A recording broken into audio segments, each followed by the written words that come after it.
I think it's important here, just that whenever you're ready to start, that we go around the room and just sort of introduce ourselves and what we do in the church. That would help you. That would be great. Yeah. Well, I could start. I'm Wade Anderson. I'm the moderator. I've been around the church for since I moved to Connecticut, maybe 25, 30 years ago, and had several jobs and done just about every job. And right now I'm the moderator and hosting this session. Wade, where did you move to Connecticut from? St. Paul, Minnesota. Oh, really?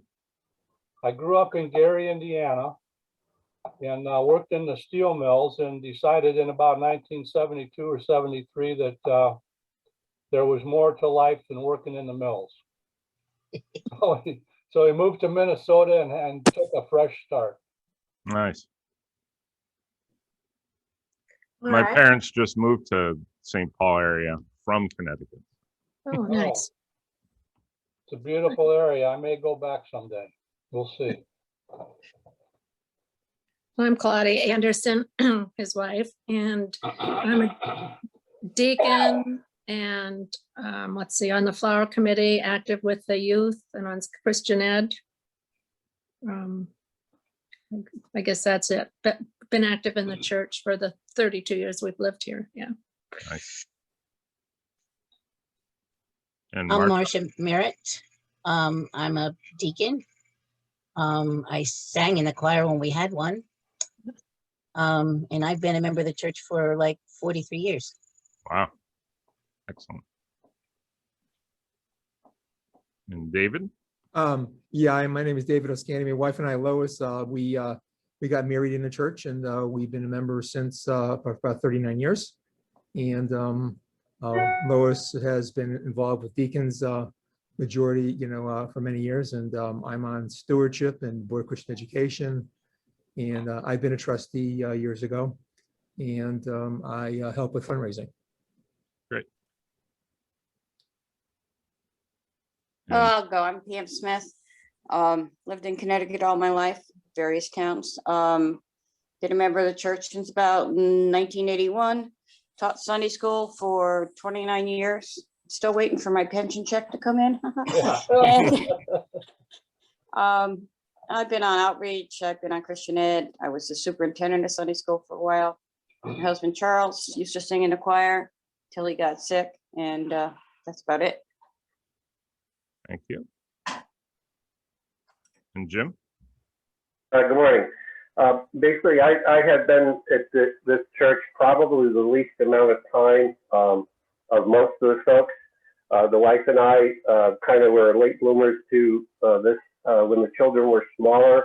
I was involved a little bit with those folks with a different church. When we decided to look around for churches, we came to this one as we did a few others in the area. And we just fell in love with the choir. We fell in love with the people, the openness, the consideration of the openness, I guess you would call it. We felt comfortable here. My whole deal was I'm not a half type of guy. When I do something, I kind of jump into the middle and see if I sink or swim. So I've been on most of the committees. I've led a lot of the committees. You're going to find it's just a great bunch of people that you're working with. Thanks, Jim. Thanks. Hi, my name is Zoe Vandermeer, and I've been the music director at FCCB since the beginning of August of 2018. Great. Quite a few years to start off your ministry with the pandemic. We have a music director that started a year and a half ago, so it's been an interesting start. Well, Doug, if it's all right with you, I'm going to record this. Absolutely. And pray that I know how to save it. I think I can, but we're going to try. It does say recording, so you should be good. Yeah. Yep. And that's fine, and fine to share it with anyone. So it's really nice to be with you. I'm Doug Bixby. Oh, Donna, you didn't go yet. Yeah, I just want to say, it says record on the computer or record to the cloud. Wade, can you give me a help here? Which one am I going with? I think it's already being recorded, so you should just back out of that window. Okay, all right, But, cool. oh, wait, no, if you want to record it yourself, I think you could just say, record to your computer. Oh, it is recording. You're right. I'm sorry. No, don't worry about it. My mistake. No Got it. problem. Yeah, okay. Donna, you didn't fully introduce yourself, but you're the, Oh, yeah, I'm Donna Cassidy. I'm the pastor. I've been there since approximately September of 2020. So I came right in the middle of Pandemic City. great. And Eric, we were introducing ourselves Oh, hi, sorry. and saying what role we're in and that kind of thing in the church and how long we've been at the church. Eric Hermanson, family and I have been in the church 23 years. Great. Since we've been in Bethel, and I've served on a variety of different functions over the years, but currently am on the deacons and I'm the treasurer. Great, thanks. My name is Doug Bixby. I'm the senior pastor at the Covenant Church in Attleboro, Massachusetts. I actually have been here a little over 12 years. I was in my first church about 15 years, and that was actually in Connecticut, in Washington, Connecticut, north of you guys. My family lived in Newtown for 2 stretches. One was when I was in middle school back in the day. And then they moved back there and lived most of like the past 35 years or so there. So I'm very familiar with where you are and Bethel, and but grateful to be with you. It's interesting. I started consulting churches back when I was serving in Connecticut after 5 years in my first church, and then I put it on hiatus when I moved to Massachusetts, just because my kids were teenagers. I was in a bigger church and had a bunch of new things to learn. And then it was in my empty nest stage of life that I went back to this consulting thing. Almost all of my consulting has been with UCC churches, and largely because it's based on congregational church polity, what I recommend for churches. And so it's just worked. And Super Saturdays have been the primary way in which I've met folks. This Zoom option is fantastic for those of you who are in Connecticut, because it's kind of hard for me to travel and expensive and all that stuff too. So you're the second Zoom church that I've consulted, and but I've done 2 or 3 Super Saturdays on Zoom, and I find it a very effective way to do this. So I'm grateful that we have this opportunity.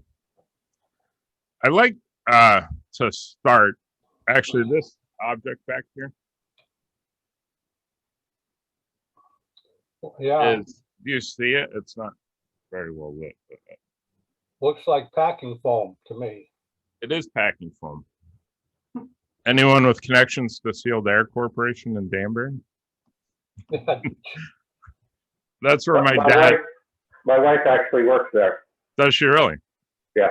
My dad was retired from there quite a while ago, but yeah, he made that for me, and it's my second one. My dad actually died this past February, but Sorry. that's okay. But I use this as a illustration, and here's the illustration. If you took all the time and energy that the people of your church give to the church, and you turned it into matter, this is what it would look like. So this is a year's worth of time and energy that your people, and including yourselves, give to the church every year. And here's my question. How much of that time gets used for mission and ministry? and how much of that time gets used for administration and decision making.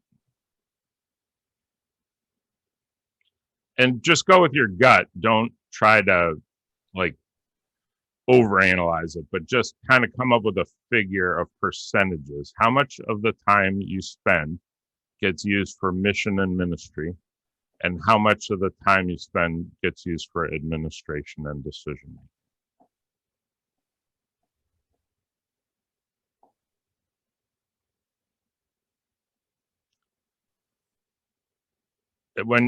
When you're ready, you can just kind of raise your hand or unmute yourself and tell me what you came up with. Jim.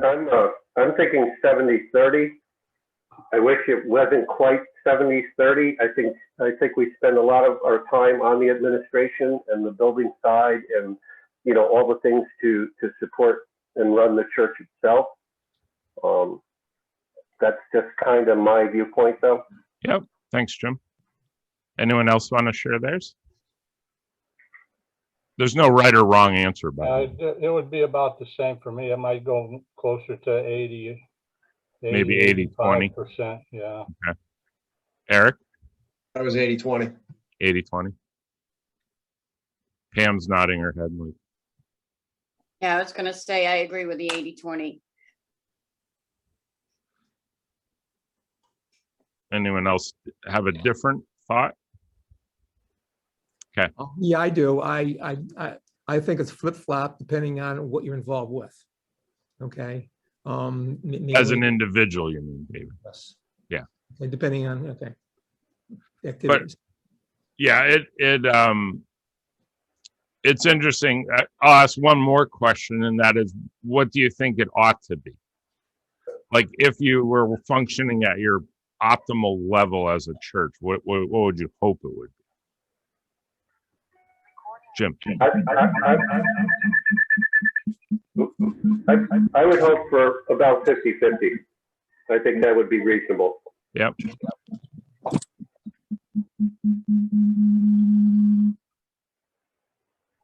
I've done this many a times, and folks have in that first question given me answers from 90%, 10% to 50-50. So where you fall, which seemed to be average about 75 to 25, is kind of normal and not unusual in terms of what I typically hear. Sometimes I like to say a great goal would be to flip it and do, if we put 75% of our time and energy into mission and ministry and 25% into administration and decision making, that would be a very, very functional church. Sometimes I like to use the tithe image of 10%. Can you imagine being in a church that used 10% of its time and energy for administration and decision making and 90% for mission and ministry? It'd be quite a change. Yeah. And I'm going to ask you one more question, which is, in the past 10 years, how many major decisions has your church made? So think back over the last 10 years, and you can use your hands or write it down or whatever, but just think about how many major decisions. And I'm going to ask you what those decisions were, just to come up with a general list. How many major decisions have you made in the last 10 years?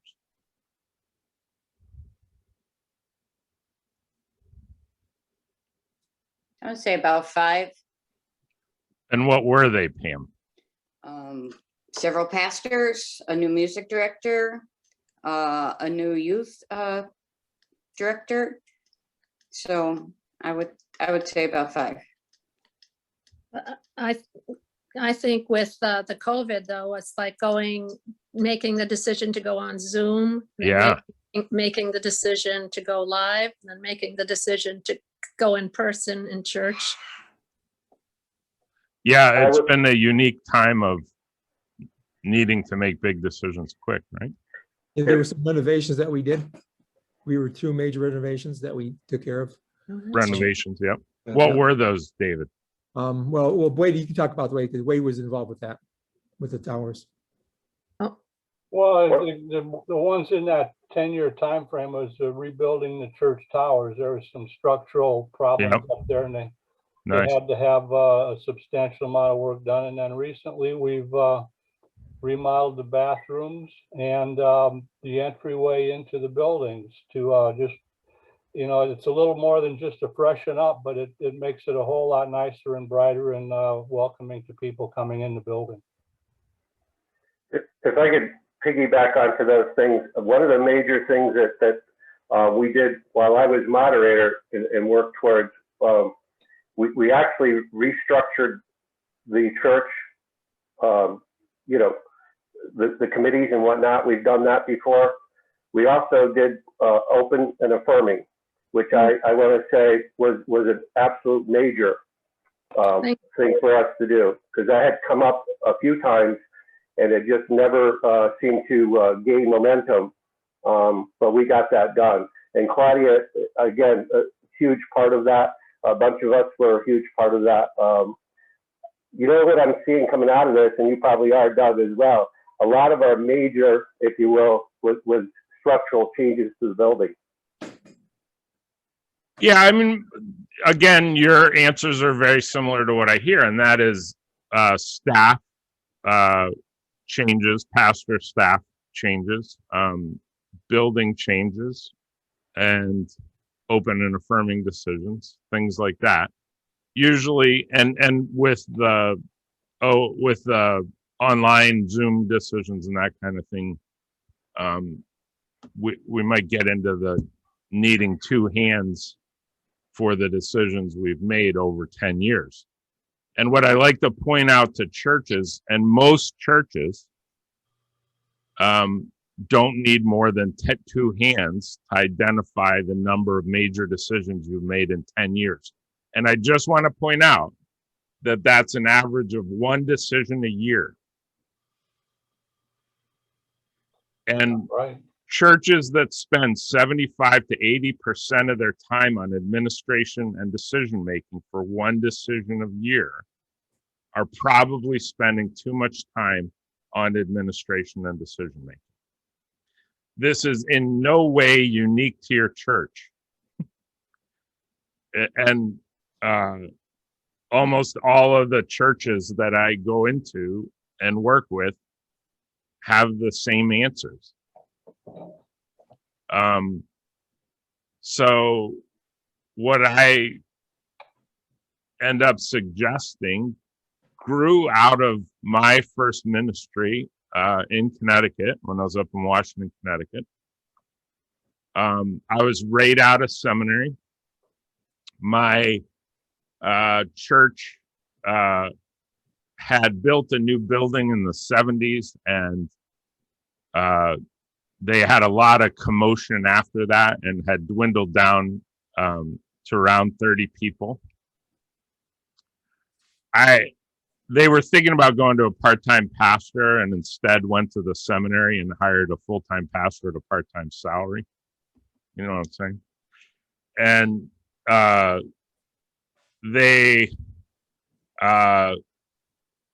when I got there and I looked at the bylaws and how it was all set up, I was 26 years old, by the way.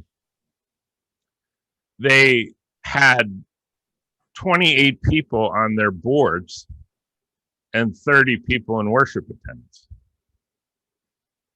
And I was right out of seminary, and I'm sitting there saying to myself, well, that doesn't make any sense. Why would you use 90% of your people on all your boards? It just didn't make sense to me. So I had never served on a church board in my life. I was new at it, and I just kind of used common sense and let the church dwindle structurally down to a group of 10 people who we called our church council. And I just ignored the rest of it. And slowly but surely, the rest of it just dissolved. We didn't make any big decisions to change anything. We just kind of let it dissolve. And we developed what I call a downsized centralized church government. And the way we avoided the pressure of people feeling like that board had too much power or authority was we developed what I call a radical commitment to congregational decision making. So anytime a major decision came up, or what I told my leaders was, if you feel like anything is potentially controversial, then we're going to make the decision congregationally. In other words, we had regular quarterly congregational meetings, but if we had a big item come up, we would meet together as a congregation at a special meeting and make that decision. And it worked. And our church grew pretty substantially. And the downsized centralized church government continued to work, to the point that the pastor of the First Congregational Church in Washington came to me and said, or she was asking me about what we were doing, and I told her what we were doing, and she said, "That's really innovative." And I said, "Oh, I thought it was common sense." And she said, "No, it's really innovative. Would you come and talk to my church about it?" I went and met with their executive board once, with their congregation a second time, and a week later they voted to change their entire system. So they went from a very complicated church structure to a downsized, centralized government in 3 meetings. And about 2 months later, I was walking into their church building and I bumped into the pastor's husband. And he came up to me and he said, "I want to shake the hand of the man who made my wife's life 2,000 times better." I said, "What are you talking about?" He said, "She's so much happier because it's less complicated. There's fewer meetings, and the church is functioning a whole lot better without all the chaos." And I said, "Wow, I better write this down," was what I thought. And that's when I wrote my first book, Challenging the Church Monster, and From Conflict to Community. And that was published by Pilgrim Press, which is the publishing branch of the UCC. And from that point on, I just started consulting UCC churches. And that kind of sums up the journey, so to speak. I have a PowerPoint, so I'll take us off. Actually, does anyone have any questions so far? Because I work really well by just responding to questions too. Okay, I'm going to jump into the PowerPoint, but anytime you have a question, just unmute yourself and shout out.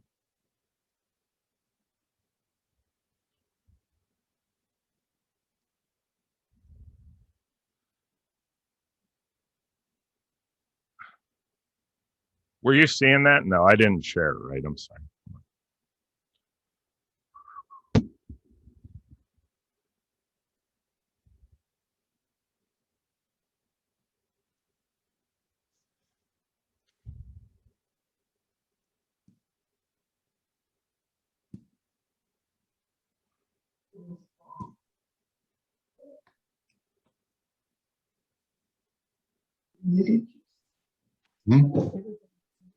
Sorry, I'm having trouble with my...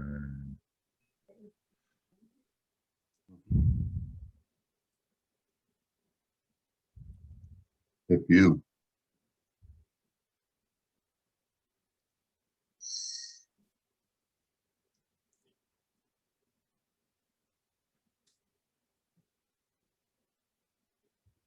There it is. Okay. By the way, I've written 2 books. One is called Challenging the Church Monster from Conflict to Community, and the other one is Navigating the Nonsense, Church Conflict and Triangulation. Both are related, and these are my 2 most relevant books related to this topic.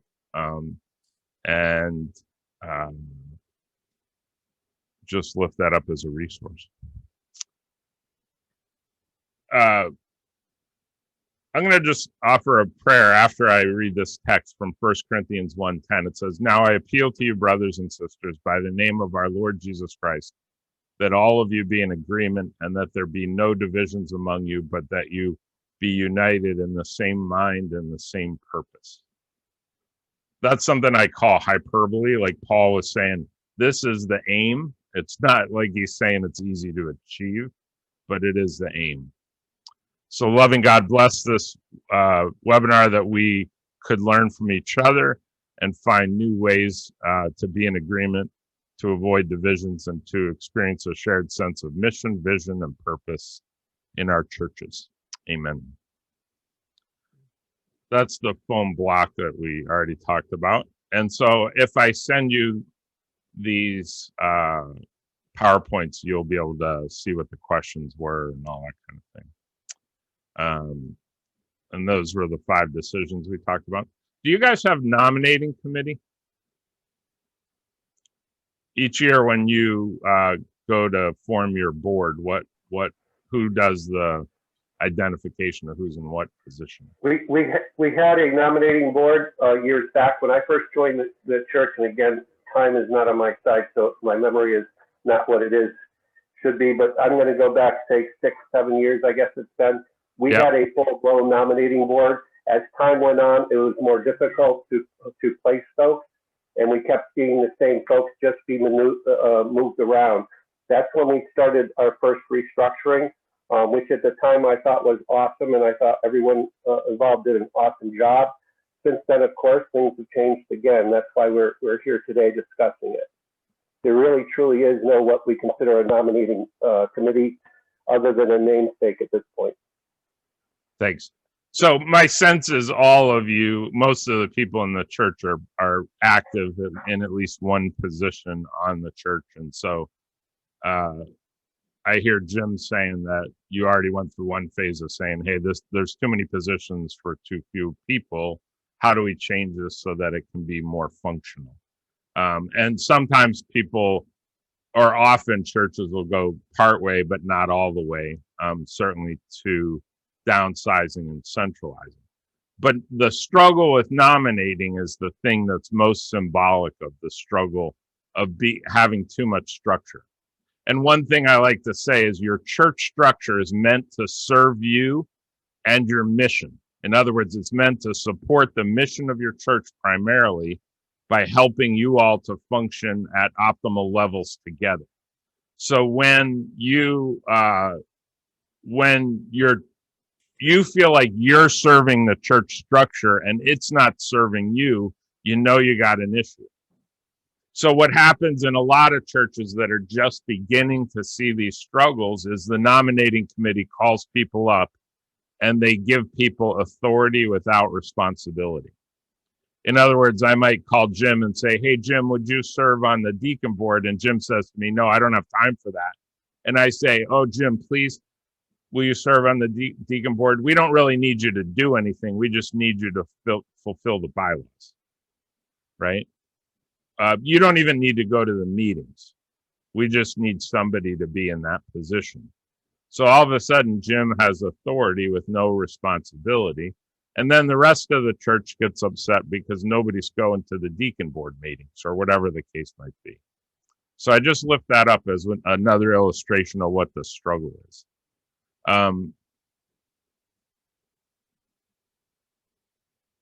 Why do we spend so much time on administration and decision making if we're only making one decision a year?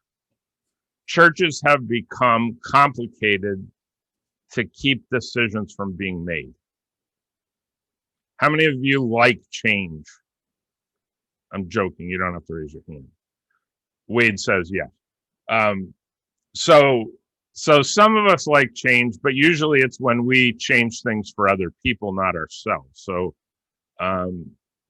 most people don't like change. And so churches often, and I see this in UCC churches all the time, make the decision-making process so complicated that no decisions get made. It's really hard to make decisions when you have a complicated church system. And when leaders break trust, in other words, a decision gets made haphazardly, mistrust develops. So when there's mistrust in your system, mistrust can act like a cancer, and it can keep you from functioning relationally within the church and missionally in relationship to what you're trying to accomplish. A new pastor once told me that she feels like the daughter of divorced parents in relationship to her deacons and her trustees. What she was saying to me was the decision making was so complicated because the deacons wanted one thing and the trustees wanted another. Dan Hotchkiss refers to this as a mom and pop way of doing church. So Dan Hotchkiss is one of my, I'd say, mentors, and he wrote a book called Governance and Ministry. He actually lives near me in Massachusetts, but he talks about the need to get away from this kind of mom and pop way of doing church. So the idea is that mom or the deacons control the ministry while dad pulls the purse strings and controls the money. So by separating those two things, you have two different groups making decision-making very complicated. So in a church your size, having more than one governing body just does not make sense whatsoever. And it creates all kinds of conflict and unnecessary meetings and unnecessary contention in the decision-making process. So when we downsize and centralize our church government into one governing board, many churches resolve a lot of the struggle that I'm talking about. So this is the Dan Hotchkiss stuff I just talked about. And then most churches in the United States are under 100 people in attendance. This size church can function very well with one board. Churches above 200 need multiple leadership teams, but they still need one top level governing board. I was just in a meeting with my executive board the other night at my church here, and I said, look, as an individual, I'm the most authoritative person in the church. That's true of your pastor too, right? She has more authority than anybody else in the church. But the executive board or the church council oversees and governs the ministry by setting policy. So when your board sets policy, you create a context in which ministry can happen by your pastor and the staff that she's leading. That's the ideal way in which governance and ministry relates. You have a top board that oversees the ministry as a whole, and you have a staff or a pastor who's managing the ministry. When you have a single board system, one group shapes the priorities. One set of priorities is not set against another. One mission, one vision, and one budget are established. So when you get together as a board, a single board, and you're looking at the whole picture, you can talk in terms of vision and mission because you're all focused on the same thing together. So I always said this in my first church when I was in a smaller church, that the board would get together and talk about what it was we were trying to accomplish. And all of a sudden, the trustees weren't as worried about the money they needed to repair the fence in the backyard as they were focused on Christian education or something along those lines that seemed to be more missional in their mindset. So it wasn't one group fighting against another, but it was everybody working together in one direction. Sometimes in churches, we have control issues. We want to be in control and we don't want to let go of control. And so we make things complicated and built on mistrust. You know, I was thinking about this when I was talking about downsized, centralized church government. Have any of you heard of church planting or starting of new churches? So in our denomination, I'm in the Covenant Church, by the way. So we're congregational in polity, so I'm not UCC, even though most of my work in this level is with UCC churches. But we start churches, so we put a pastor out in the middle of nowhere to start a church. And typically that church would start with like 12 people. They would meet people and form a mission and a vision. And I always say, do you think they have more than one governing body? They never do. They're always advised to have one governing body when they start. And in a lot of ways, it's a nice fresh start for a church because they start out with one group of people who are looking at the mission of the church and thinking about reaching out into the community. And their number one question is, how do we reach out into the community? How do we engage other people and help them to know what an awesome church we have and what great people are here and all that? It was encouraging to hear Jim describing what he found when he came to your church. And so think about that. Think about, you want to meet more people like Jim who are looking for a church and looking for a church like yours and who can come in and engage you and find a home with you.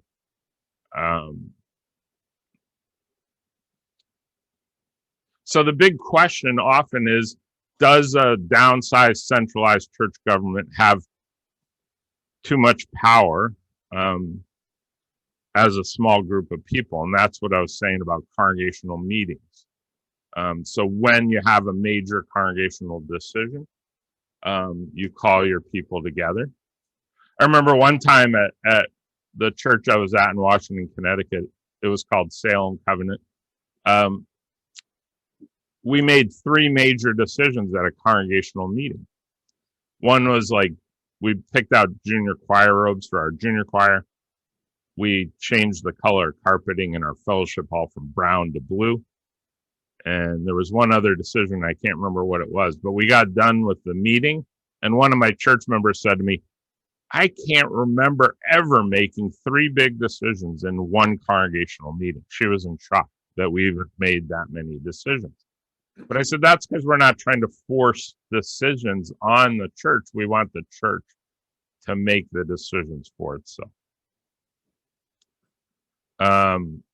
Some people say to me, well, doesn't that lead to a lot of stupid things getting brought up before your congregation? And I'm like, no, because people only want to bring the significant things before the church.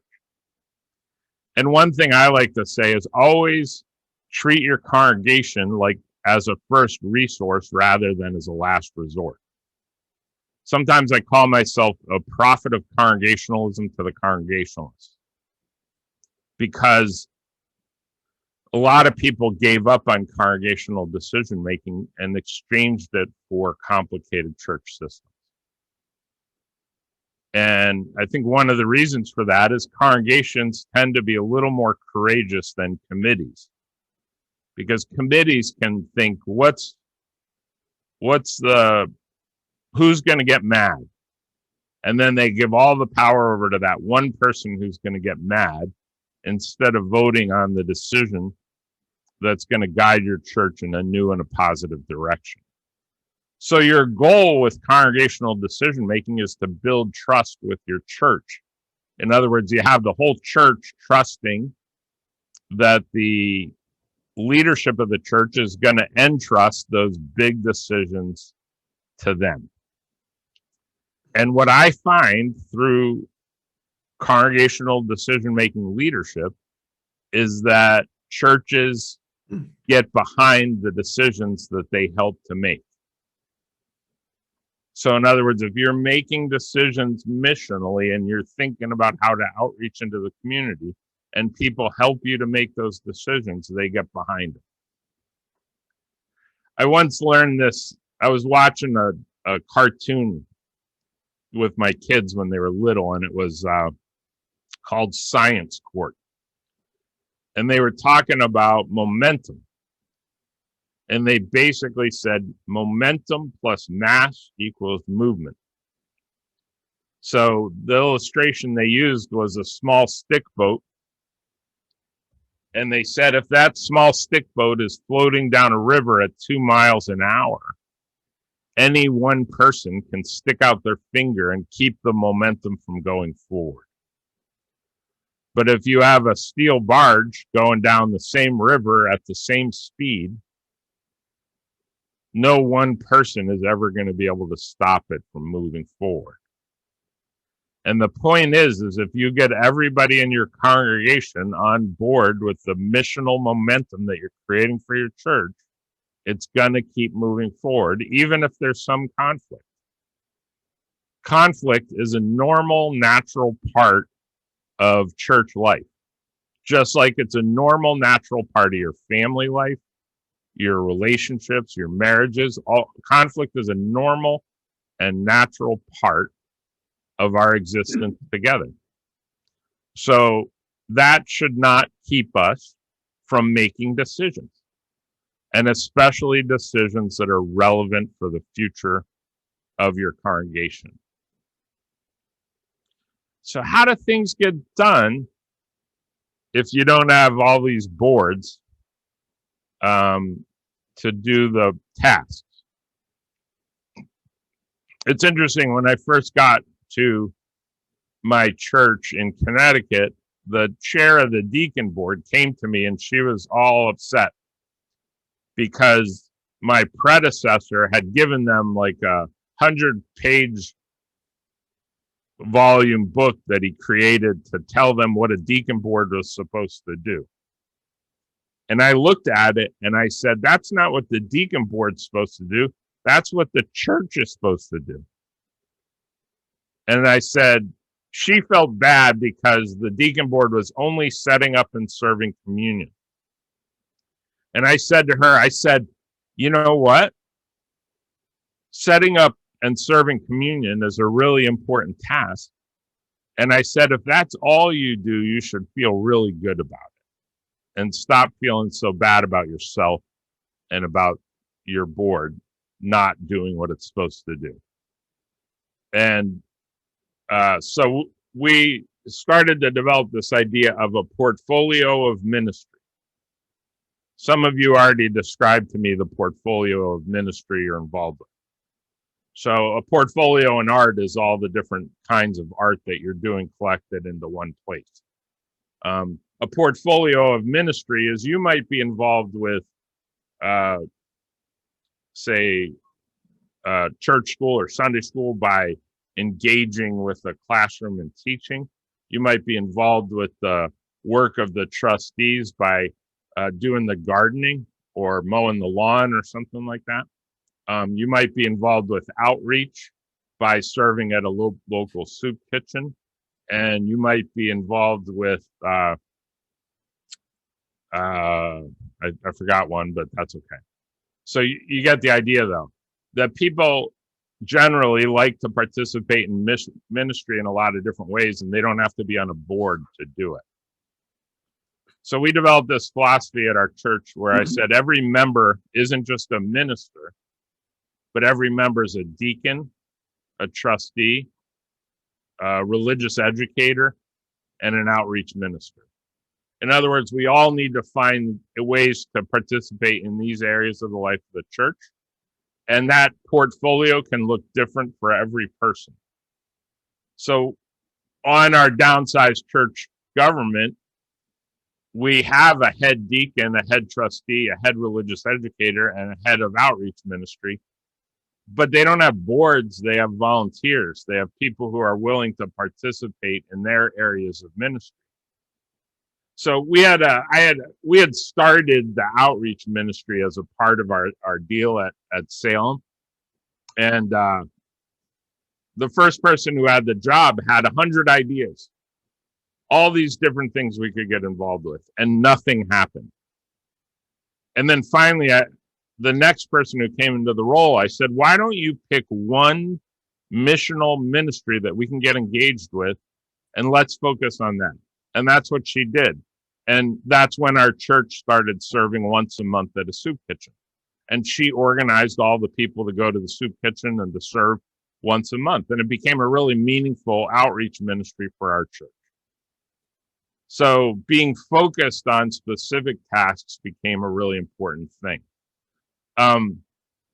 So with regard to deacons, one of the things our deacon board always did was they served communion. So if we didn't have a deacon board, what do? And I said, well, the head deacon sets up communion. And if every member is a deacon, any member can serve communion on any given Sunday. So listen to this. This is awesome. So what started to happen at my church was, instead of a small group of people feeling like they had to be spiritually superior to anybody else to serve communion, they started picking the people who were hurting the most that given Sunday to serve communion on the first Sunday of the month. So maybe it was somebody who just went through a divorce, or maybe it was somebody whose kids got in trouble at school or were using drugs or something like that. That people would say, hey, this person's really hurting right now. Let's let them serve communion today.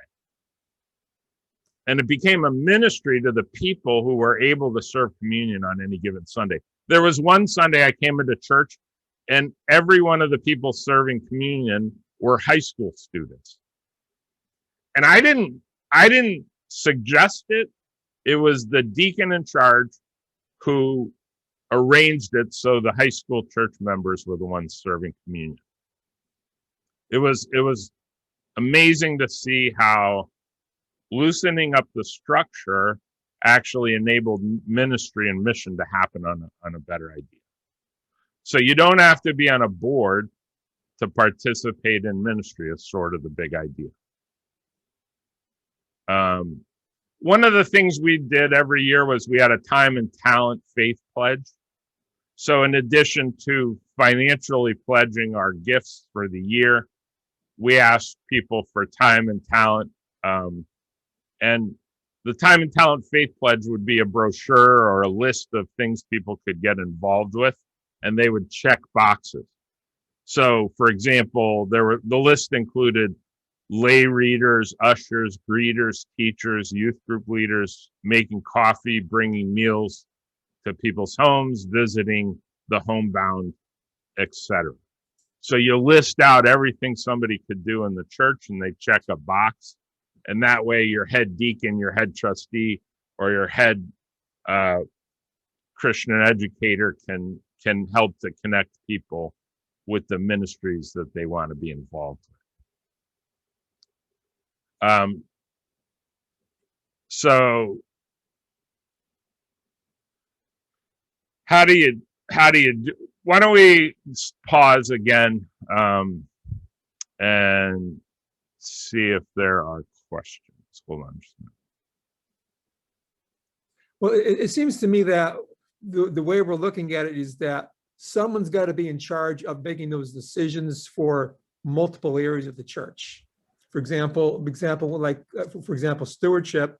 When you do this time and talents, now someone's got to make that decision in order to tell those committees and whoever's in charge of those committees, those names, those individuals. Okay, right. So you're giving a lot of pressure to one individual to not only help with the fundraising set up, be a part of the church, but also doing nominating and working with multiple committees where there may or may not be a head person, because a committee may not necessarily have the main person of that committee may or may not know who exactly is going to be involved in those committees, because there's no structure in those committees except for what that person who's in charge decides the structure is going to be.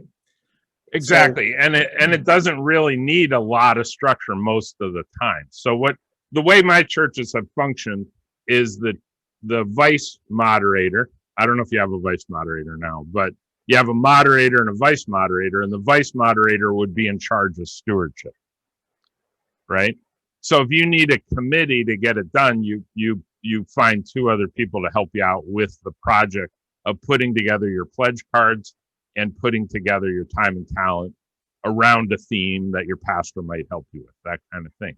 And then you send out the forms, and once a year you collect your pledges, and people are saying, hey, I want to support the church financially, and I want to support the church with my time. But the point is they don't have to be on a board in order to participate in ministry. And if you talk to most young adults these days, they're more concerned about their time than they are even their money. And what they don't want to have happen is to feel like they're on a board where they waste a lot of time. You know, I'll tell you, we had a busy last executive board meeting at my church. It went from like 7 o'clock to 10:30. We were making some major decisions. And we had to hear a major presentation about the new live stream system we're putting in our church. So we were spending a lot of money. We were making a lot of decisions. We were tweaking our bylaws and doing a number of other things at this meeting. And you end a meeting like that and you don't say, boy, that was a waste of time. Not at all. People left that meeting saying, wow, I'm tired, but we got a lot of good things done. And if you can end meetings that way, fantastic. But if you have meetings where people are coming in and they feel like you're just spinning wheels, they get frustrated. Young people don't want to give their time over in that way. But if you use people's time effectively, they're glad to be a part of it. And so, yes, David, being on this downsized, centralized church government is demanding, but it's nowhere near as demanding as having multiple boards that you have to keep up with that all feel like you're wasting time while you're doing it. If you're spending 75% of your time on administration and decision making, and only 25% of your time on mission and ministry, that tells me people are probably frustrated with the amount of time and energy being spent in this regard. It's funny. I think conflict and tension in a church over decision making is something we get used to. So if people are already on the inside and they get used to the tension and conflict that's there, it's okay, because that's kind of what makes us a family, right? But when people come to visit you and they sense that, they're like, that's not what I'm signing up for. I don't want to be a part of that. I want to be a part of a church that's looking at its mission and trying to accomplish something. You know, and so that's where simplifying the way you make decisions can have a huge impact. A huge impact in terms of the number of people you're going to attract to your ministry.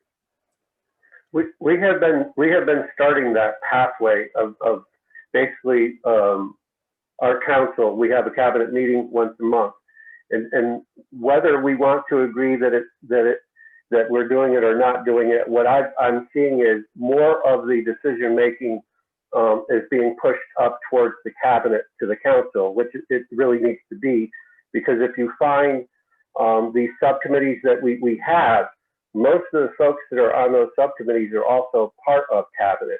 So we're already starting to move to where our cabinet is making most of what I consider the heavy decisions, with the idea, of course, we would then have a congregational meeting if it affects the big picture, if you will. So I think we're kind of heading towards where you're talking about. We just haven't done it on paper. And that's what I often find, is that churches know what they need to do. Sometimes they're already starting to do it, but what they need is permission to truly make the change. So it doesn't feel so chaotic or maybe like you're doing more than you're supposed to or something. I've heard that word cabinet a number of times in my consultations, and basically they started out almost as benign groups that just heard reports. How many of you are on cabinet right now? Just kind of raise your hand. Okay. So it seems to me, and from what I've heard about your church, from talking to Donna, is that you're a church that where most of your people are involved with administration and decision on some level. And it just seems to make sense to me. You're still probably going to be using a majority of your people to do a downsized centralized church government. But to have a once a month meeting instead of multiple meetings and multiple committees. It's funny, we had a problem at my church. This was pre-pandemic when we were actually serving food. But our kitchen could be the center of a lot of conflict and stuff, because one group would use it, and if they left a mess, the next group would be upset. Well, we had like 4 or 5 events relatively close together, and people left things in the refrigerator, and it just got really messy. And this one woman who tends to be the queen of the kitchen, you know, like she was in there, and I knew she was mad, right? She was steaming. It was coming out her ears. I heard it because other people were telling me she was in the kitchen throwing a tantrum. So instead of avoiding it, I just walked right into the kitchen.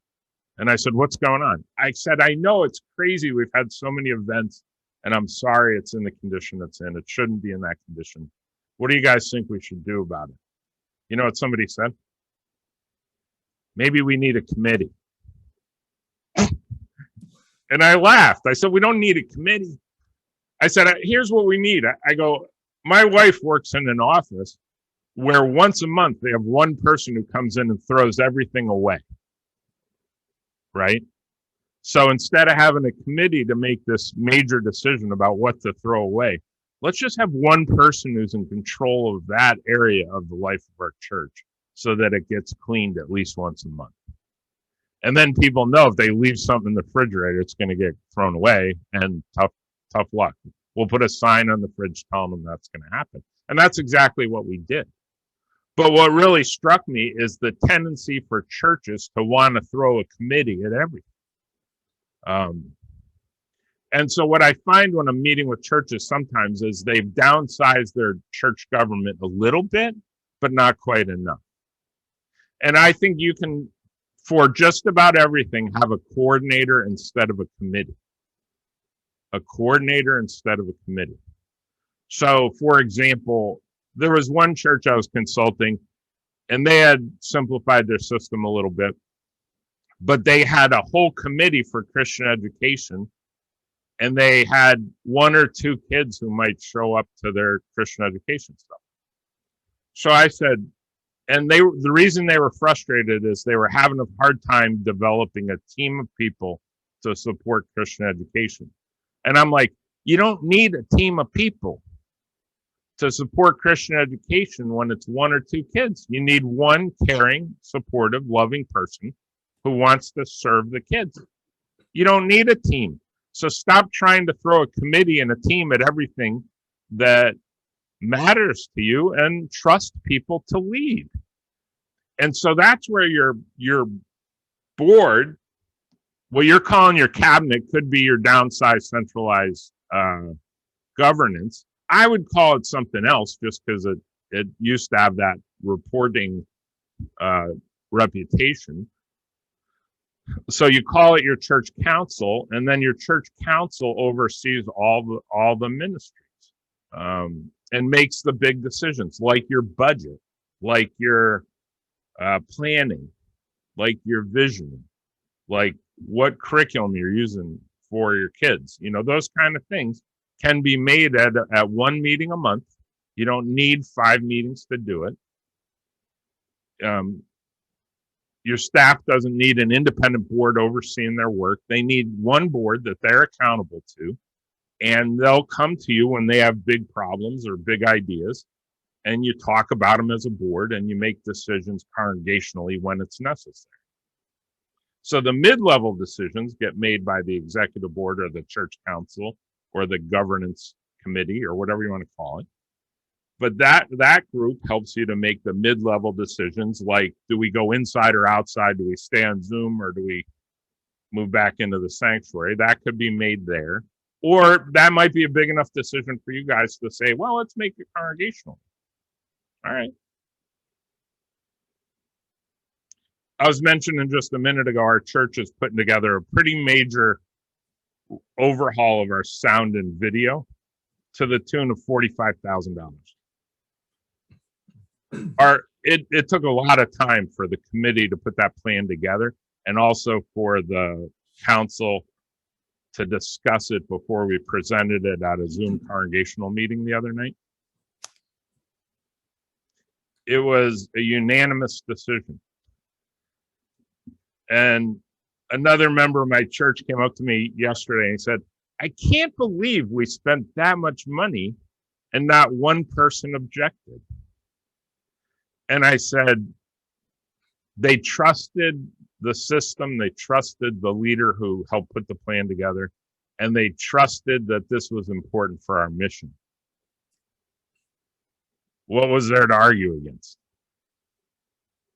You know, and there was a clear sense that people would get behind it financially. So I was like, that was a pretty awesome thing. And I think the church is looking forward to the results.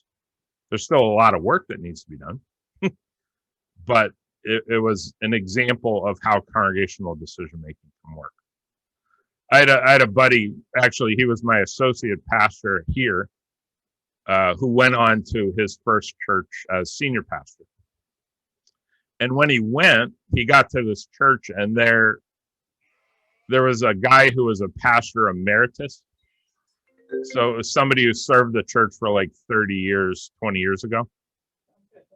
But he was still in the community. And he had caused problems for every pastor who came since. Well, my associate, this guy, his name was Jay. Jay was meeting with a group of guys who said, hey, our old pastor emeritus needs a chairlift. He's getting so old, he's having trouble getting up and down the stairs. And we want to take, $3,000 and spend it on this new chairlift. And he said to them, this big redheaded guy back in Massachusetts used to tell me that it was important to make these kind of decisions congregationally.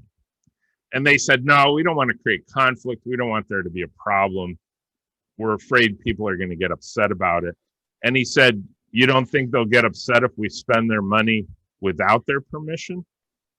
And they said, oh, you're probably right. Okay, let's make it congregationally. So they bring this presentation to the congregation and said, hey, we want to buy this chairlift for our pastor emeritus. Is that okay? And you know what the church did? They said, we think it's a good idea. Let's get them the better model. So they spent $4,000 instead of $3,000. But they made the decision together. Do you think that senior pastor had more trust or less trust when that process was done? He had way more trust. And not only that, but he earned the trust of Pastor Emeritus. And there was another decision that the church needed to make and had been having trouble making it for several years.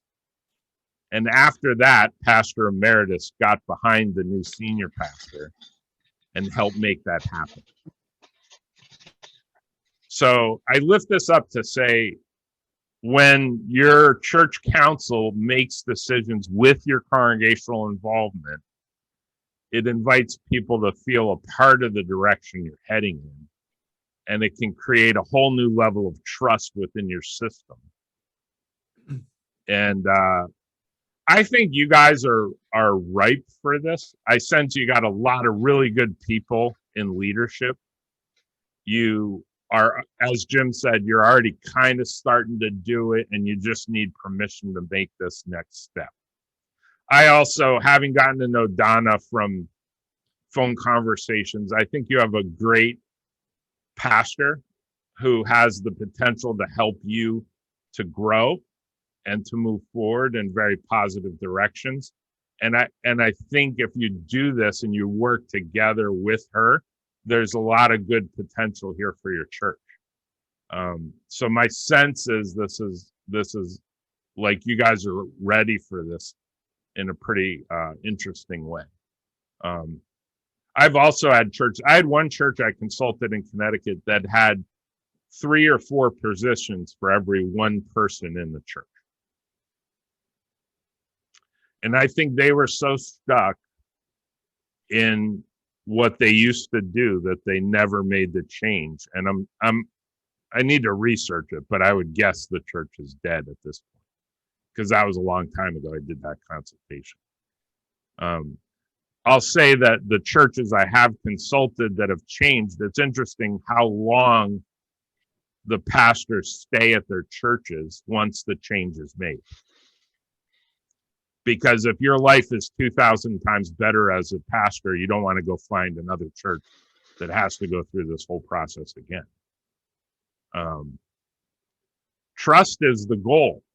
Your senior pastor will want to have trust with you as a church, and by making decisions congregationally, you entrust the whole thing to your whole church instead of just the small groups. Yes, Jim. I think part of what's going on as well is, again, as a congregational church, and again, folks jump up because I'm not sure that I'll say it properly, but the congregational church was run by the congregational. So in the mindset, as time was, the pastor was working, let's say, for the church as an employee. I don't want to offend anybody. I'm just having a discussion. So as time is evolving, what you're discussing is that partnership is more of a closer partnership rather than, let's say, an employee relationship. And I think for a congregational church, sometimes the folks that are the congregationalists in their mindset are thinking, well, the congregational runs this church. Nobody tells us what to do. It's our church. And I think it took a long time for that mindset for folks to start evolving and changing. And I think this congregation has done that. But we were in a position years ago to where I'm not so sure the acceptance of that would have been taken. I hope I'm not offending anybody. I'm just kind of my observation. No, it's very normal for smaller churches to feel like they're in control and they don't want to let go of control, right? But the ideal scenario is for you to have a sense of governance and a sense of ministry, right? So there's one, Donna, are you part-time or full-time? I'm part-time. In fact, all the staff is part-time. Okay, so you have part-time staff. That's fine, but they're actually paid to run your ministry, right? So as a board, what you do is oversee the ministry. I actually as I was thinking about praying about our meeting today, something came to my mind. And I don't usually add this into a first consult like this, but I do what I call a overall ministry review. So when our church reviews us as pastors and leaders, sometimes we get individually reviewed, and that's fine. But we also do what we call an overall ministry review. And it's where you look at how are your ministries going in terms of fellowship, discipleship, Christian education, and outreach ministry. I'm going to share a screen with you right now.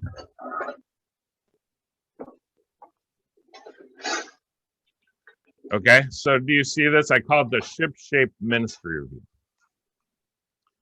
So as a church, we are striving to grow larger through worship, closer through fellowship, deeper through discipleship, and wider through stewardship or outreach. I was trying to stay with the ships, you know what I mean?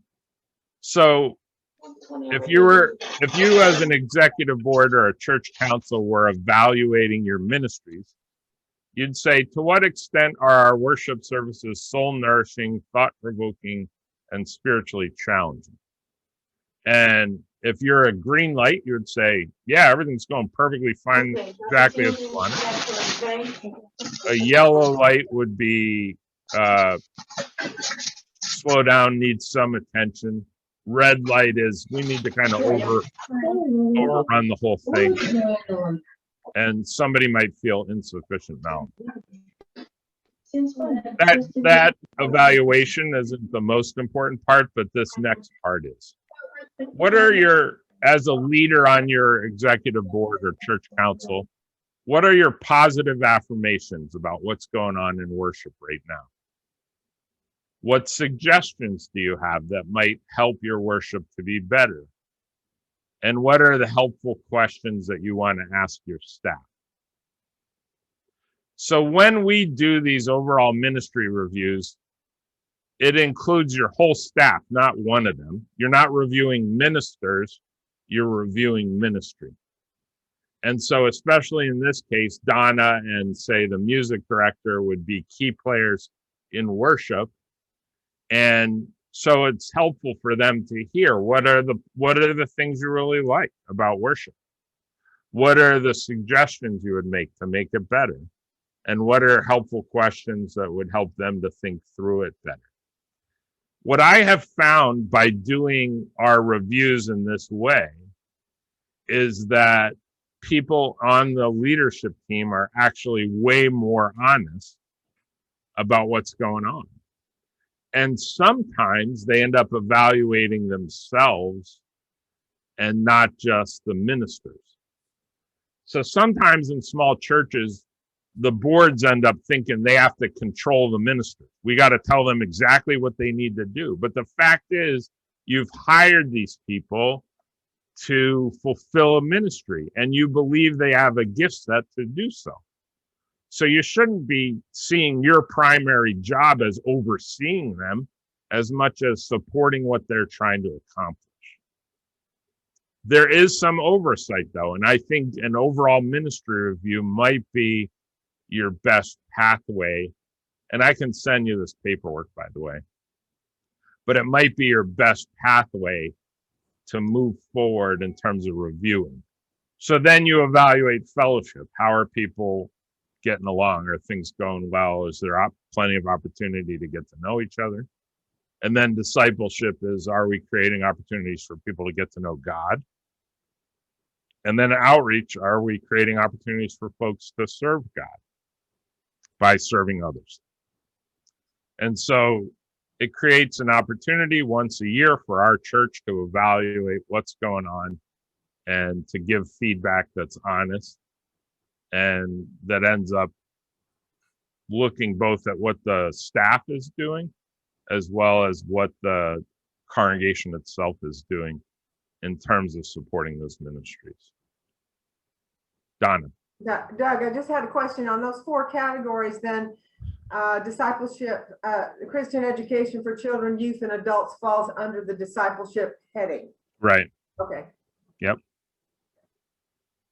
Yeah, so some people, your staff or whatever, might be more focused on children and youth, but maybe the senior pastor is more involved with adult education.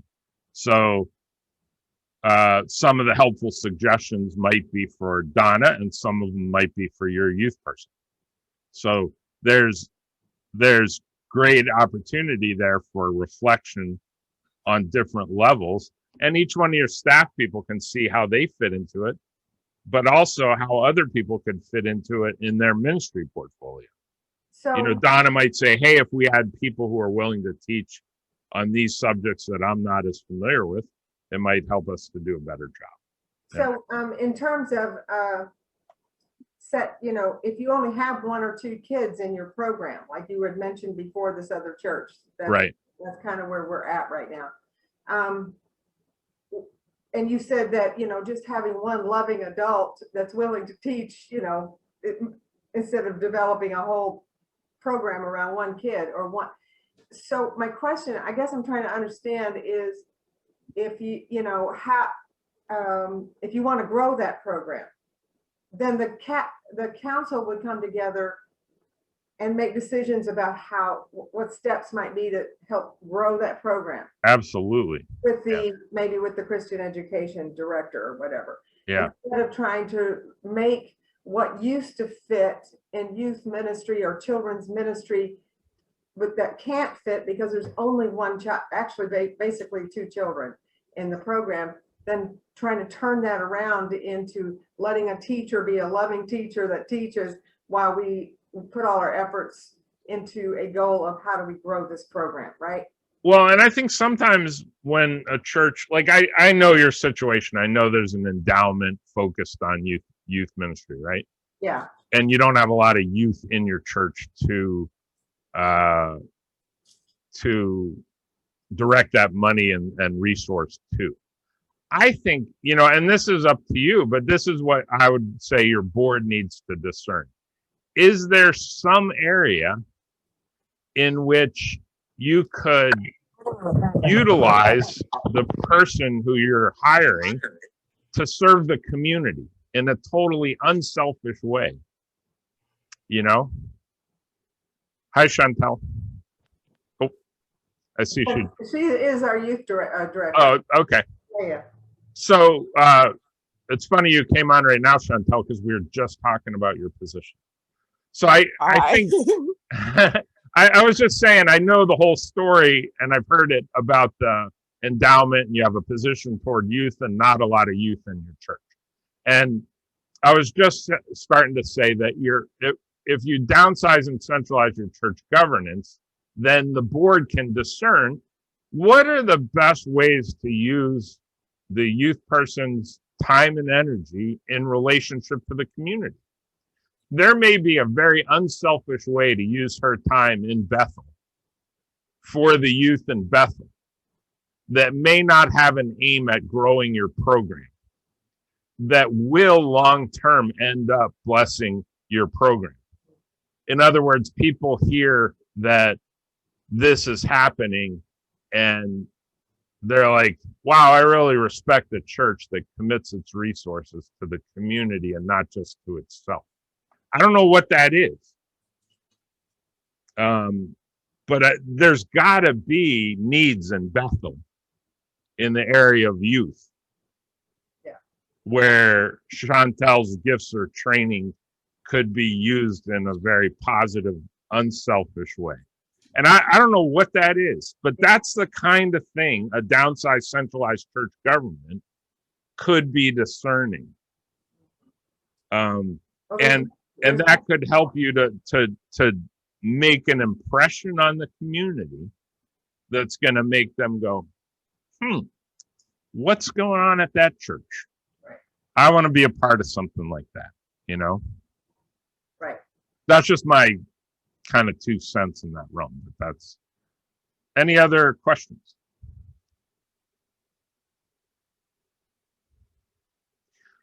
Yeah, and oh, by the way, Chantel, that's the first time your position even came up in our whole discussion. So we've been talking about other things. But it was an interesting timing for you to join us. Oh, okay. But we just tapped into it, but I had heard kind of about it, and that's why we just started talking about it. But the majority of what we've talked about is about downsizing, centralizing the church government, and developing a radical commitment to congregational decision. So we make all the big decisions together, but the discernment takes place on a congregational level. So I'm going to go back to my PowerPoint if I can.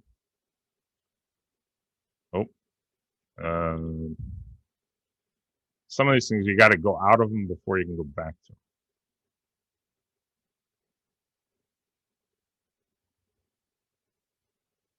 Okay. Been there. Right. Congregational courage. So next steps towards simplification. What I would say is, and it could be just your cabinet would do this, or you develop a task force of people, maybe even 2 or 3 people, who would develop a simplification plan. But what I would do is at a congregational meeting, approve this task force to put the plan together. So it's basically sitting down and saying, okay, we need a chair, or you guys use the language, moderator, vice moderator, treasurer, secretary, head of building and grounds, deacons, fellowship, and outreach. So, oh, and I would have Christian education or religious education in there. So you get a group of about 10 people, 10 positions identified. And this is going to be your church council or overseer. Usually, some churches have suspended bylaws in the area of all the boards and committees that need to be developed. It's funny, at Salem, my first church, we never really changed our bylaws until after about 10 years. And the reason it never was a problem was because we were taking congregational decision-making more seriously than our bylaws ever meant for us to. So in other words, if you have a radical commitment to congregational decision-making, you're taking your congregationalism more seriously than bylaws ask you.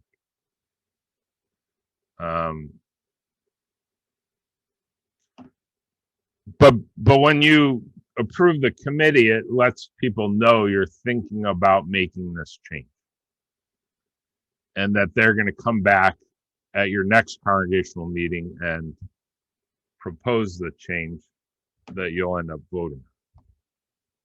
So I just share that as a pathway forward. Like I said, you could do this on cabinet or however you want to do it, but that's one way you can do it.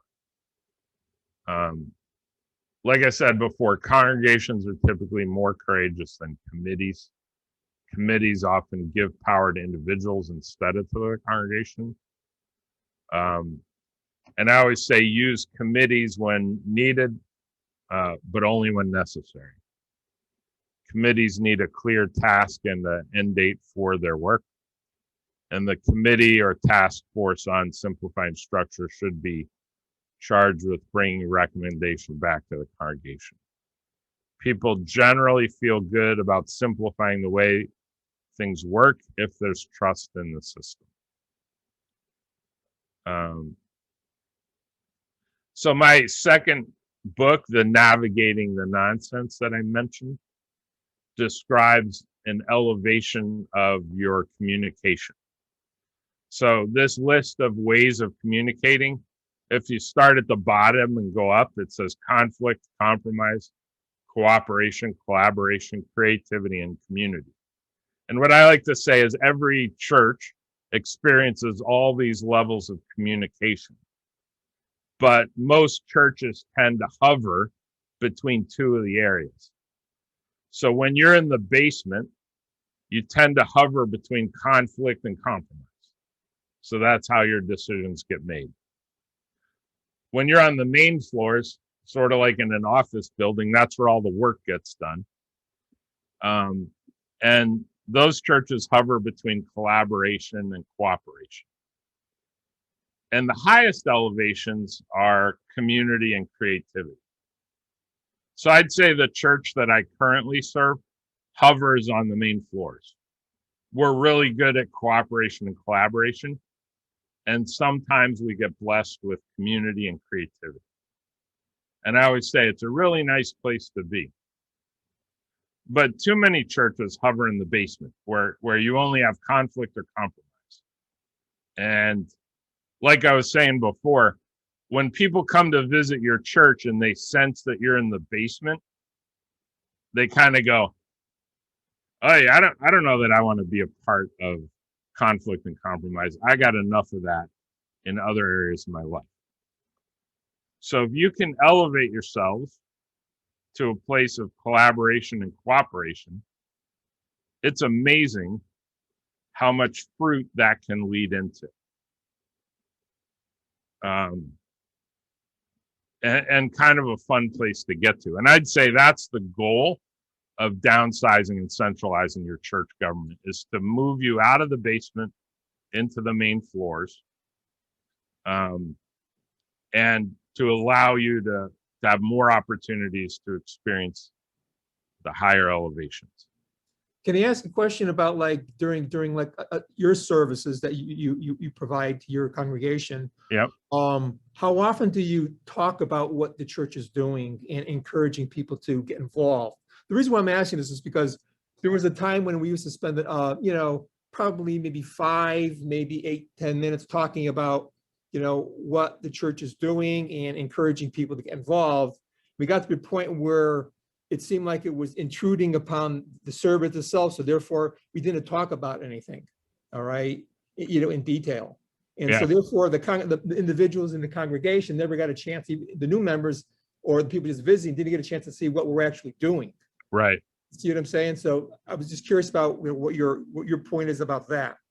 You know, what we did was we stopped calling our announcements, and we call it a moment for mission. So at the beginning of the service, we have what we call welcome and greetings. So the pastor gets up there and says, "Hey, I just want to welcome you to our church. Glad you're here. During the service today, you know, Sally might be singing a solo, and we're looking forward to the sermon is, you know, just something about the service itself that day. And if there's a fellowship opportunity after church or a continuing education or something, it would all be related to Sunday right at the beginning. But then about halfway through the service, we have a moment for mission where a pastor or a layperson stands up and says, "Hey, just so you know, we're getting involved with serving at a soup kitchen in Danbury, and want to see if anybody wants to join us. So if you're interested, we're going to have a little meeting after church. Meet us in the fellowship hall." That would be it. So, but by doing that, it doesn't feel like you have to announce everything that's happening, including all the meetings that you're having, and you can just focus on ministry. Yeah, I agree. I've had several churches who've moved into, they call it a moment for mission. And Yeah. It's just about that. This week we'll be serving in the whatever soup kitchen or what, you know, the children's program will be doing something out in the community or whatever, but that works really well. It's a good, simple way to refocus that kind of time. Right. I think moving away from announcements about what meetings are coming up, that, you know, that's I think where it gets bogged down. But I like the idea about talking about what the service is. That's fine. What we're doing right now. Well, and you can put the meetings and all that on paper, Yeah. and you can also send it via email. What we do, David, as a church is we also have a weekly email connection, we call it. And that email connection gets sent out to the whole church. You can get on like, do you guys use Monkey or MailChimp or Constant Contact? We have Constant Contact. We have the same thing. We have every Thursday, Tuesday. Yeah. Yeah.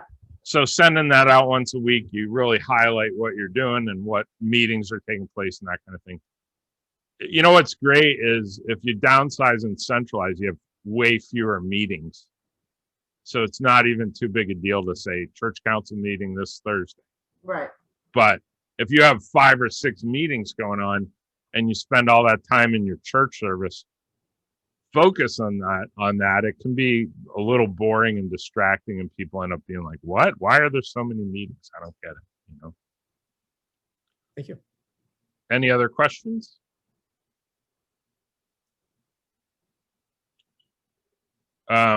So the shift we're talking about is going from meetings to ministry.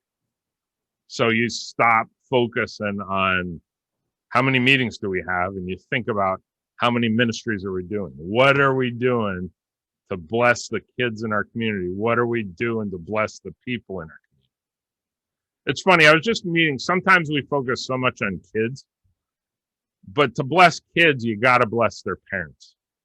I have a family that just joined our church. Our church has been worshiping in our parking lot during COVID. So it's weird. We have people who've joined our church in the parking lot and have never been in our sanctuary, right? So this one family that joined our church, they have 5 kids.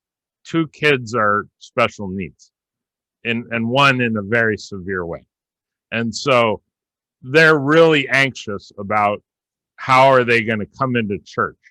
And they've even had a struggle getting to the parking lot sometimes. And I was meeting with the dad the other day and I said, you know what? Maybe you and your wife can just take turns coming to church. You know what I mean? You both need it, but it's hard for you to leave your family or to bring your family. Just you guys start coming. You know what I mean? So get focused on the adults and create a situation where they can bless their families long term. It can be a gradual process. So I think focusing on ministry in whatever form and to whatever groups you can reach out to is really important. By the way, I just lift this up. If you're interested in reading books together, these books are available. The Navigating the Nonsense book is really good at how we communicate with each other in the church. But you can order 10 or more at 40% off through the publisher, which is Wimpfenstock or Cascade. And those get, that's just something you can be aware of. So that's the presentation. Does anyone have any other questions? I'm going to stop share here.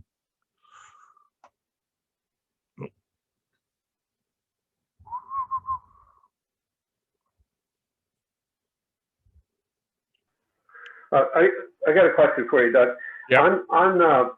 We seem to be, as a group, and I think you see this in it, as a group of the folks that are now here, we work together pretty doggone good, and we all, in our way, are trying to work towards bringing in families, bringing in new folks. We've had a difficult time in that area, and we've tried some things. We just never seem to get those folks to come in and try it out long enough to be part of it. I just don't know. Is there anything that you may be able to say to us? Hey, I can't give you, there is no crystal ball, but these are some methods you may want to look at. Can I tell you one thing? And that is that the problem you're having is not unique to your church. It's happening everywhere. But I think post-pandemic, there's some really ripe opportunity. And I say that, we have a preschool at our church, and we were blessed for a long time with the fact that people would just automatically start bringing their kids to church, and it fed us for a long time. But I'd say the last like 5-6 years, parents just lost concern. Like that being in church, it used to be if you didn't go to church, you at least drop your kids off at church, right? Hey, Chantel, can you share yourself on video? And unmute. You're muted right now.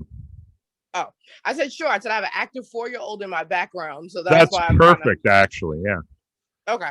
I just want to see your face. There you go. Perfect. Good morning. How are you?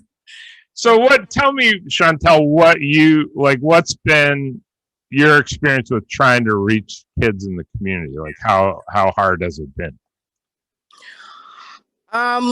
So I think my first dilemma was you got to put your camera down further so I can see your face. Oh, sorry. Hold on. That's all right. I'm on my phone, not my computer, so I have to find a way to prop it up. But my first dilemma has been that I'm not from Connecticut. Yeah. So figuring out ways to reach families out here Yep. has been a bit challenging because I don't know the area. I don't know where to find people at. Right. So that was the first thing. The second thing, I feel like I came in and I guess was under the assumption that there were kids. So it's like, okay, well, if there's kids here, then they can bring in other kids. Cool. Right. We've been struggling with them. Right. And I'm trying to plan events. Yep. I don't know. Hold on. I'm going to okay. jump off and log back in with my computer. That's okay. And that's good. Yep.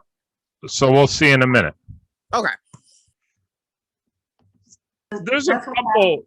I think I asked her to speak because I think her task is not very almost next to impossible. Is creating momentum from ground zero is hard for anybody. Right. So she's got her back against the wall. It's a tough thing. And you're in a unique position as a church because you have this resource from the endowment that enables you guys to do ministry that otherwise you probably wouldn't be able to do. And that's where I was getting at, that maybe there's something she can do in the community, or whoever you have in the position to do in the community, that would be a unique gift to the community.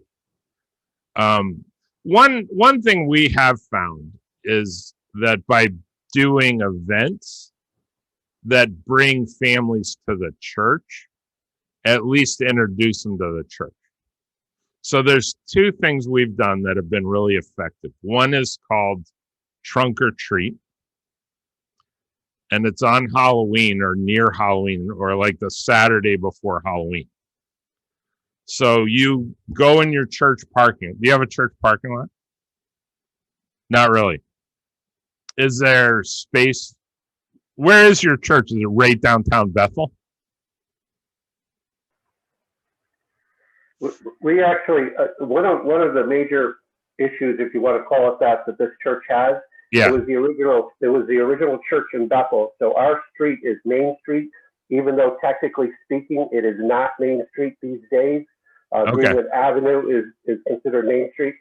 So we're kind of a I don't want to say a back alley, but because of the way the town was oriented and built, there really is no parking lot. We have folks that we shut off part of the street on Sunday morning for people to park. The rest of the time, it's a free for all, just parking normal. You know, on this, so it's street parking basically. Yeah. Is there a parking lot nearby, like for a bank or something like that? No. Nothing. Not really. Okay. Chantel logged back in again. So maybe you want to review what you just said about using her in a different kind of way for the community. So I had been thinking about it, is like, there's usually needs that kids have. I heard, Chantel, you have a social work background too? Yes, I'm a therapist, yes. Oh, so in your other job, you're doing talk therapy with kids? Yes. Oh, you are? Mm-hmm. You know, that was one of my ideas that I had earlier. My wife actually works for a family counseling service. Okay. And she's like the office administrator. So she does all the insurance payments and all the details and all that kind of stuff.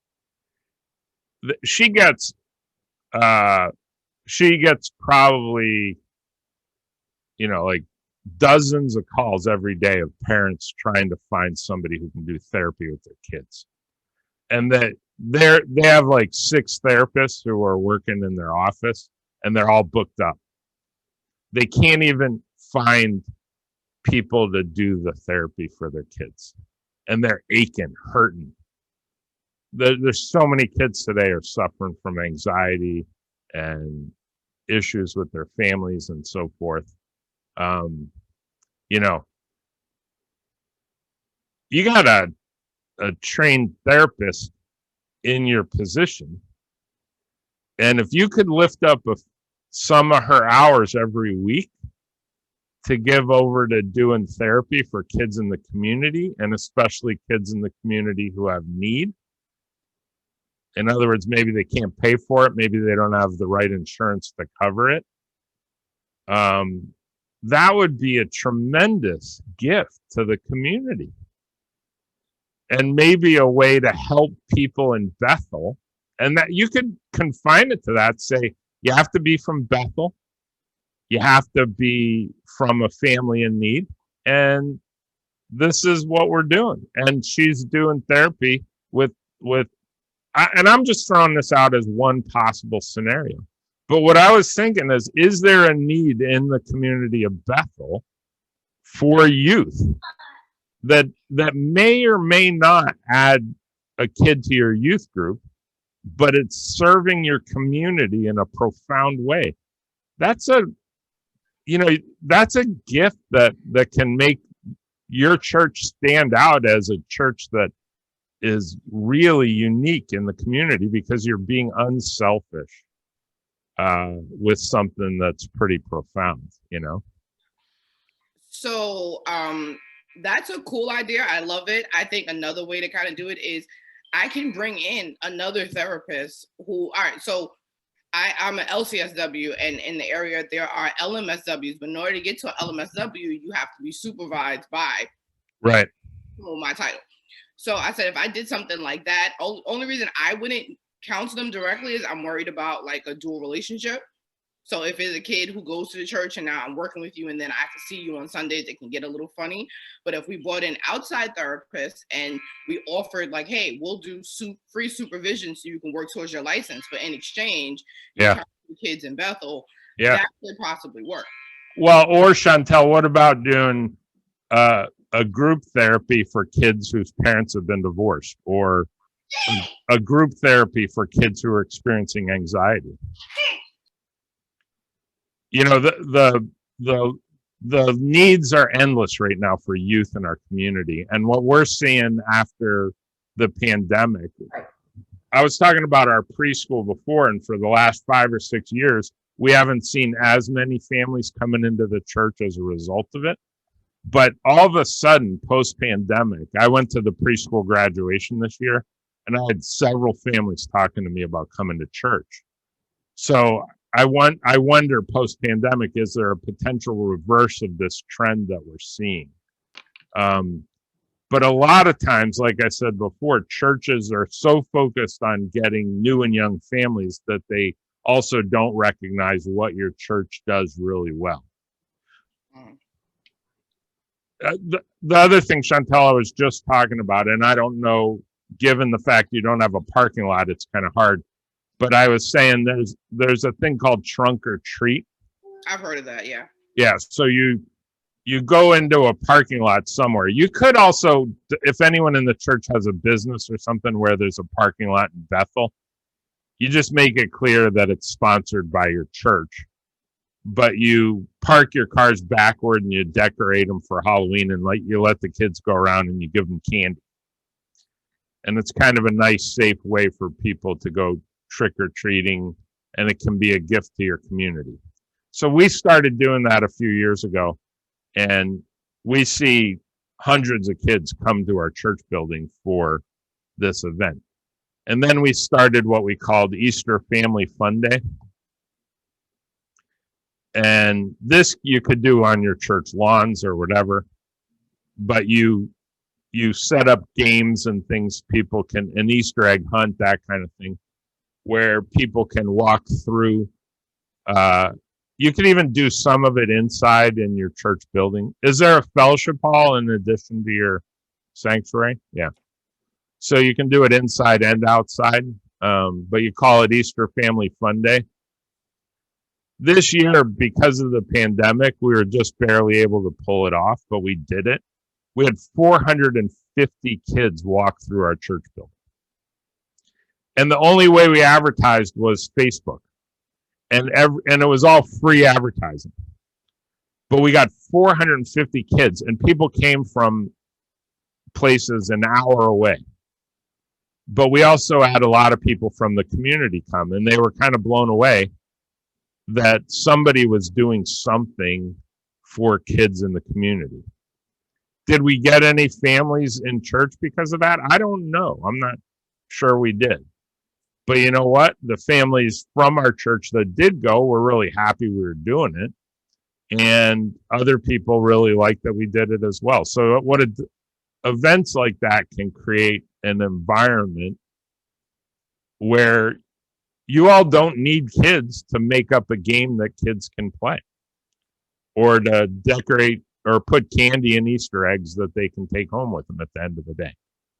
So even if you could find one of those kind of events to do once a year, and you look at it as, hey, we're serving the community whether the kids come or not, you know, that could be a really neat thing for your church to do. There's no guarantees that kids are necessarily going to come, but you might get more adults. Is there anything in your church you feel like you do really well right now? Like, what's your favorite thing you as a church do? Pot roast dinner. The what? Pot roast dinner. Yeah, those are fun, right? Mhm. Who makes the pot roast? Not me. No? We have a group called the Congo Cooks. They make the pot roast. Wade Anderson is big involved with the cooking in our church. Yeah, and those are great events and great ways to get folks to come in and feel the support of the church.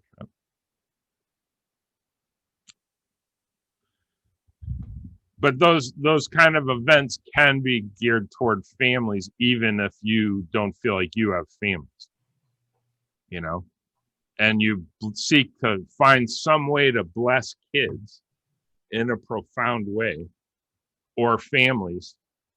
You know, at Christmas time, you can do an event for dads and kids.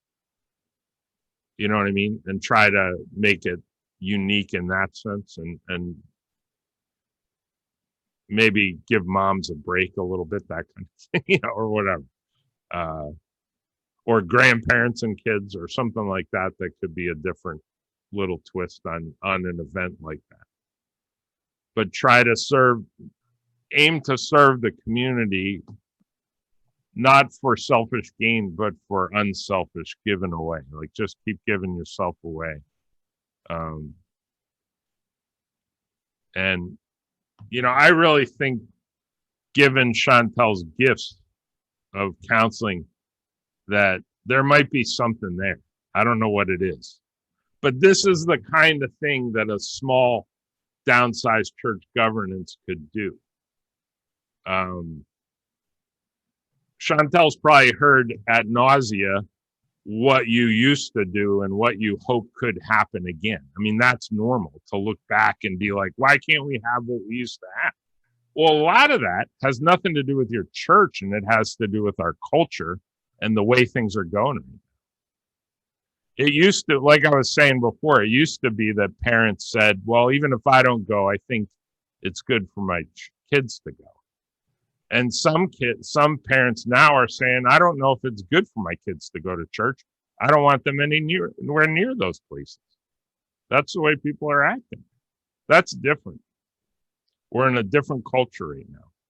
But if you have a church that says, hey, we care about kids enough to donate services to the community, man, people are going to be like, well, that church seems different than other churches in the neighborhood. Something's unique about their commitment to this community. So it could be a unique pathway forward for you. There's all kinds of things you could probably do to reach out into the community, even if it's not directly impacting church attendance per se. I think long term, that's your best bet to have something turn around in that area. It's just not as direct as you think it might be. Well, I think Chantel, we've been struggling with the past 6 months of just trying to look at what the youth program can do. And I think Chantel just recently, within the last week or so, came up with actually one I would consider a significant event each month to the end of the year. Which I would think that's a include- really good idea, actually. Yeah. Okay. I mean, I would be just concerned that, that would be too much work for Chantel to do. But I think, we were willing to give Chantel that opportunity to do. I'm concerned about burnout and that kind of stuff. So I was at my church in Connecticut for, like I said, when I got there, there were only 30 people in the church, and it started to grow. And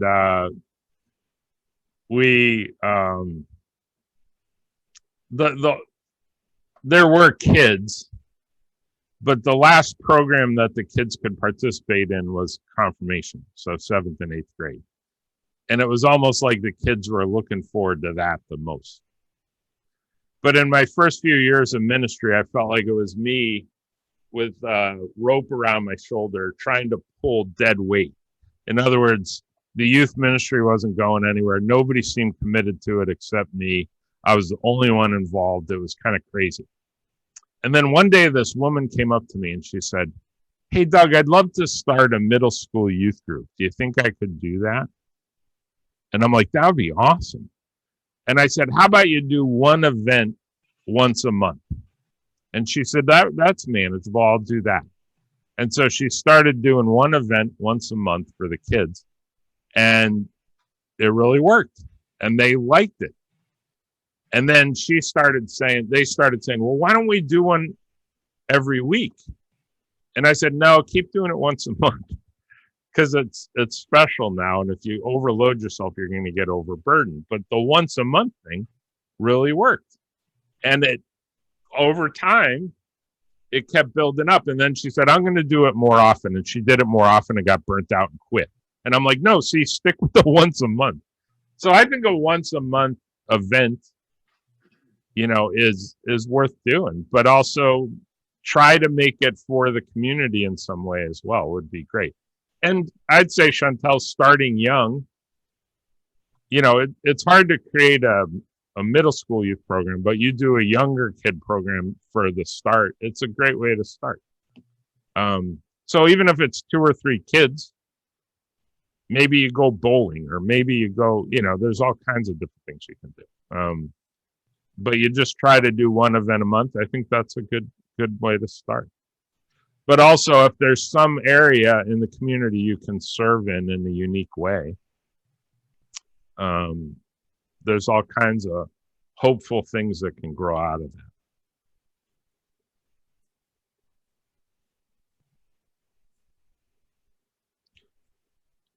Oh, Chantel, you seem like a very warm person.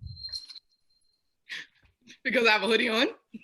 Yeah, no, you just have a great smile. Like, I feel like I would want to talk to you about my problems. You know what I mean? Well, thank you. I gotta tell you, the kids, when they are with her, Yeah. they love her. It's just that we don't have opportunity to do that because we don't have any kids. Yeah. We've got 1 or 2, but now the one that we had graduated. We had a few others, but they sort of trickled away, and I think have gone to other churches and doing other things. So we're really starting at ground zero. And I think you're right. I think younger children are easier to create little programs around, like the trick or treat or trunk and treat kind of thing that little children really love to do. So I'd like to see, us figure that, but I also see her talent being used in counseling troubled teens. And I'm concerned about post-pandemic and what these kids have been through.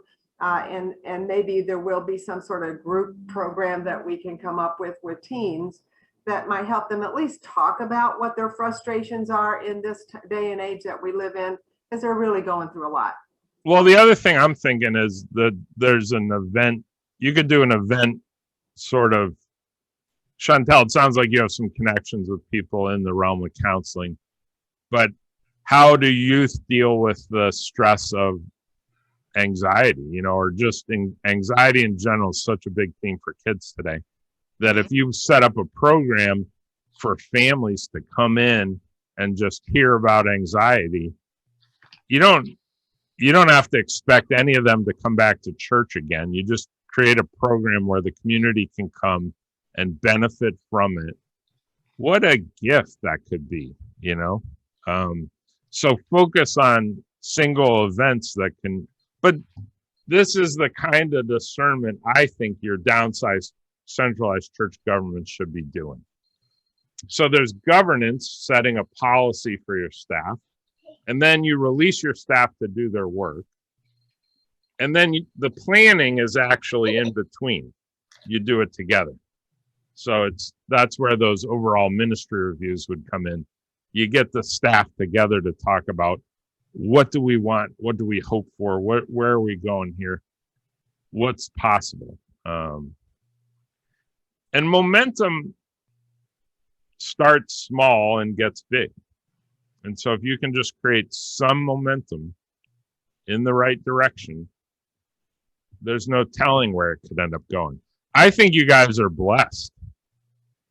I'm sensing you're a bunch of great leaders in the church. You've got a great pastor and you have a great youth person here.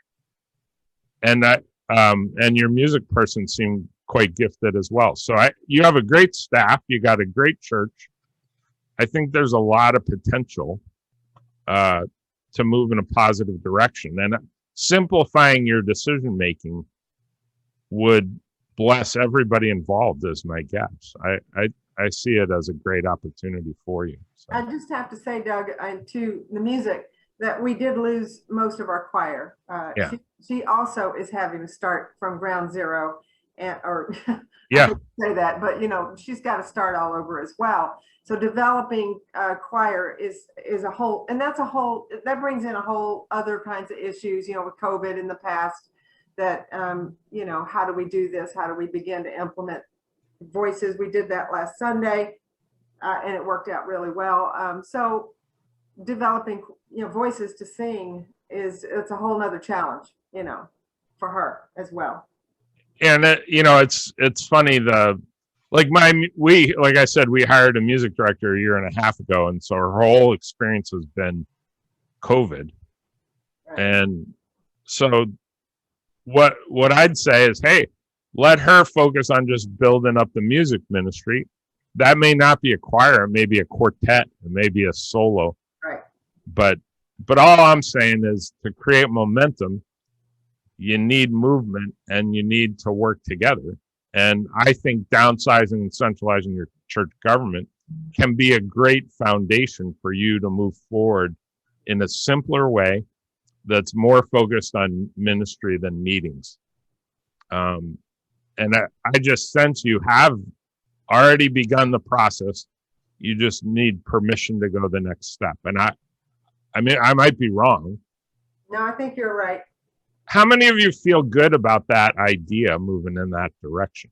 Just kind of raise your hand. Yeah.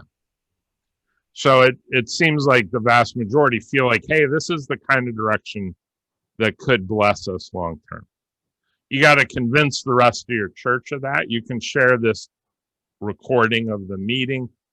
I'll send you the PowerPoints and the overall ministry review that I talked about.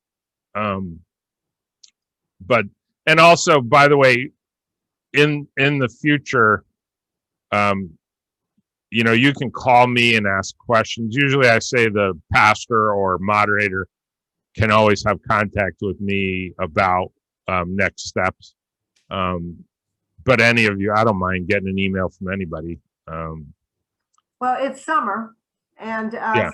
A lot of us are going to be gone. So I wanted to think about, you know, how if everyone's on board with this, you know, I'd love to do this in three steps, just like that one church you talked about.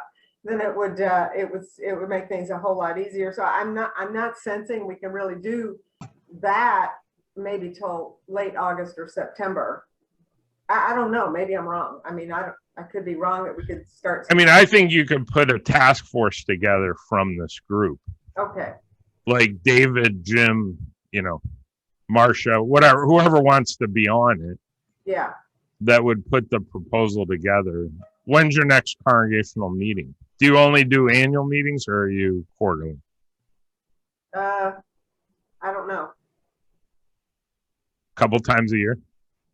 Have you done your end of the program year one yet? Or is that? Yeah, we do the annual meeting usually in February, okay? February, yep. February, and sometimes we'll have like an initial meeting like in November. We've Okay. done them in the past, and then our final one in February, especially since we had to, we were considering the budget and we had to, adjust the budget by February. We know more by the end of the year. And So I don't know if by the end of this month, you could do a special congregational meeting just to approve the task force. Who would want to be on such a task force? Raise your hand. Raise your hand if you'd be interested. Write it down. Okay. I think we got Wade. I think if we can get this done in 3 steps, then I think we can do it, actually. Well, here's what I would suggest is you see if anybody else wants to be on the task force. So you got those 2. And then call a special congregational meeting. It can be on Zoom. And you have one agenda item, and that's just to approve this task force to come back with a proposal. You share with them the opportunity to watch this recording of the Zoom meeting. And then it sounds like you have an initial meeting in November. So in November, you present the proposal. And that can be your opportunity to start the discussion, maybe even to make a decision. And then you have your annual meeting coming up the next January where you could finalize any detailed questions or whatever. So I think a special meeting at the end of this month on Zoom would when's your vacation start, Tom? Yeah. Well, who else besides Jim wants to be involved? David raised his hand. Okay, David. And Okay. Wade would probably want to be on that as well. Yeah, Wade is, yeah. So ask Wade. So anybody? What about Pam? She's had too many meetings. Yeah, no, just currently I've got too much going on with my life with poor health for myself and my husband. So no, I can't do it at this time. And Marcia or Eric? I could do it. Marcia would do it? Okay. Or Marcia, maybe Mary would do it. We'll reach out to her. Claudia might too. Yeah, so I mean, I think we'll So- find at least 3. Yeah, I was just kind of revealing that there's probably some interest in this group. And it could be as simple as that. Okay. All right. And again, I'm glad to answer questions. So if your committee's meeting, I'll even jump on a committee meeting with you if you want. Whatever. All right. It would be good if we could nail down while we have people in front of their this camera. The end of June is very quick. Can we have a potential congregational meeting on Zoom quickly? That's what I need to ask. We have a cabinet meeting on Monday night, if I remember correctly. I think it should be brought up at cabinet. Cabinet should make the decision. No, I thought it went from the task force to getting the congregation to approve of the task force team. Not Cabinet. The cabinet could make a decision about having a special meeting. That's correct. That would be cabinet's job. Okay. I don't think it's an issue, Donna. I just think that we need That's to fine. just go through the system. Right. My battery is running low. I got to plug up. That sounds like a good plan. Okay, that's fine. Oh, she's gone. No, I'm not gone. You're there, just not on video. Yeah, just gotta plug up. Any final questions or any? One question concerning the task force, so that would be something that we would decide on when to start it up or when to have a completed vision with the task force, or?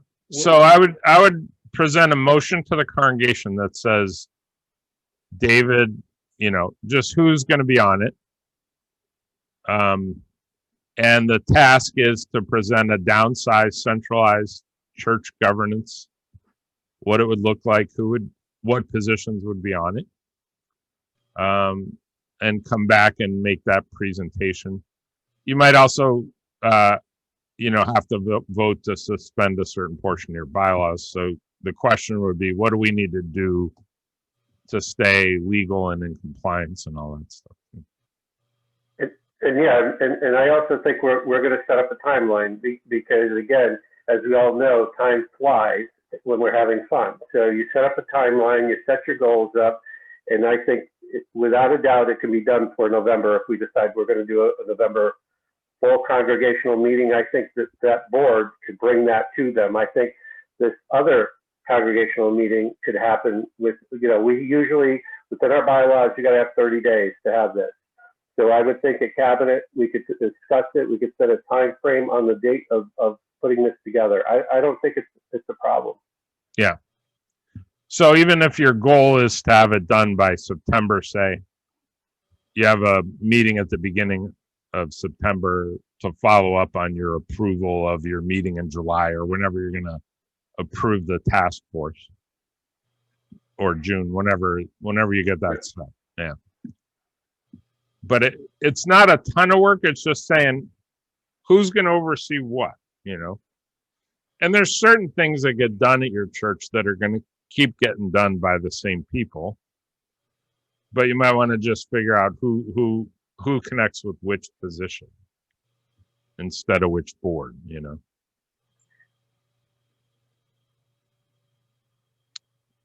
Just one more thing. Did you, as you've been doing this, have you been finding out that the governance and how it's structured for the bylaws, has churches have been an issue in maintaining their church structure for legal aspects? I have never heard of a legal issue. I've had churches that get really concerned about that. Okay. But you'll notice and I haven't seen your constitution and bylaws, but what your current constitution and bylaws probably try to protect more than anything else is congregational decision making. So as long as your biggest decisions are being made congregationally, and I would say anything that might bring you into any kind of legal issue, those decisions should be made congregational. You know what I mean? So that would typically be related to building and staff and all that kind of stuff. So as long as you take your congregational polity more seriously than the bylaws, you should be okay. Yeah.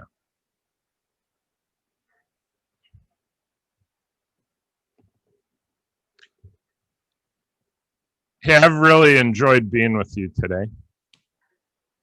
And again, I'm glad to support you in any way I can in the future, and hope it goes well. Sometimes I say I'm the inspiration, you're the perspiration. You gotta do the work of nailing all the details down. So I get the fun part. We will definitely have a full meeting on this, I guess, coming up. I guess that's on Monday, right? Yeah. Monday. Yeah, good. Good. Well, thank you, Doug. You have just been, if no one else has any question, I don't want to interrupt, but I just want to thank you for being here with us and working with us through something that I think we're leaning toward, and I'm happy that you're giving, that the permission giving is now in progress, because I think that may be the part that has been missing. Yeah. Well, and may God bless you all and your church as you move forward in the next few months and years. So. Yeah. Thank you. Thank you, and we'll talk soon. Okay, peace. All right, God bless. Bye-bye. Bye-bye.